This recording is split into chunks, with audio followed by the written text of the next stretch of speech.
ہماری ویڈیوز دیکھنے کے لیے ہمارے چینل صراط جنت کو سبسکرائب کریں۔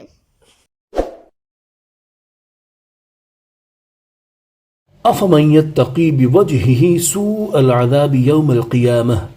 ترجمہ کنز العرفان۔ تو کیا وہ جو قیامت کے دن اپنے چہرے کے ذریعے برے عذاب کو روکنے کی کوشش کرے گا وہ نجات پانے والوں کی طرح ہو سکتا ہے؟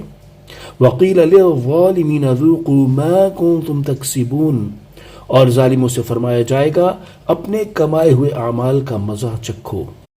تفسیر صراط الجنان۔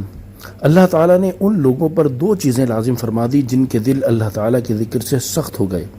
نمبر 1 دنیا میں گمراہی، اس کا ذکر اوپر والی آیت میں ہوا۔ نمبر 2 آخرت میں شدید عذاب، اس کا ذکر اس آیت میں ہے۔ اور ایک قول یہ ہے کہ اس آیت میں جس کا ذکر ہے اس سے مراد وہ کافر ہے جس کے ہاتھ گردن کے ساتھ ملا کر باندھ دیے جائیں گے اور اس کی گردن میں گندھک کا ایک جلتا ہوا پہاڑ پڑا ہوگا جو اس کے چہرے کو بھون ڈالتا ہوگا، اس طرح اسے اوندھا کر کے آتش جہنم میں گرایا جائے گا۔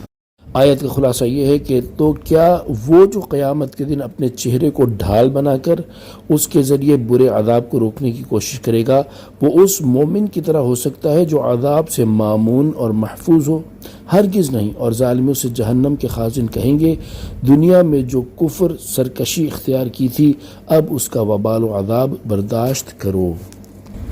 كذب الذين من قبلهم فأتاهم العذاب من حيث لا يشعرون۔ ترجمہ کنز العرفان۔ ان سے پہلے لوگوں نے جھٹلایا تو ان کے پاس وہاں سے عذاب آیا جہاں سے انہیں خبر نہ تھی۔ فأذاقهم الله الخزي في الحياة الدنيا، اور اللہ نے انہیں دنیا کی زندگی میں رسوائی کا مزہ چکھایا۔ ولعذاب الآخرة أكبر، اور بے شک آخرت کا عذاب سب سے بڑا ہے۔ لو كانوا يعلمون، کیا اچھا ہوتا اگر وہ جان لیتے۔ تفسیر صراط الجنان۔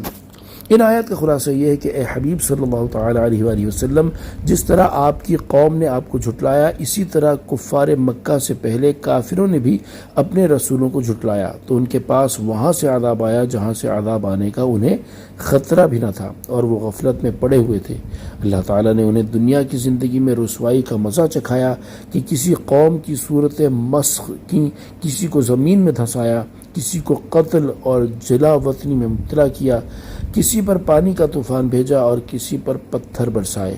اور بے شک آخرت کا جو عذاب ان کے لیے تیار کیا گیا ہے وہ دنیا کے سب عذابوں سے بڑا ہے۔ اگر وہ اس بات کو جان لیتے اور تکذیب کرنے کی بجائے ایمان لے آتے تو ان کے لیے بہتر ہوتا۔ آیت کذب الذین من قبلہم سے حاصل ہونے والی معلومات۔ اس سے دو باتیں معلوم ہوئی۔ نمبر 1 غفلت بھی کفار کے عیوب میں سے ایک عیب ہے، یعنی سرکشی کرنا اور انجام سے بے خبر رہنا۔ نمبر 2 کبھی بدعملی کی سزا دنیا میں بھی مل جاتی ہے مگر یہ سزا آخرت کی سزا پر اثر انداز نہ ہوگی بلکہ وہ سزا پوری علیحدہ ہے۔ صلو علی الحبیب صلی اللہ تعالی علی محمد صلی اللہ تعالی علیہ وآلہ وسلم۔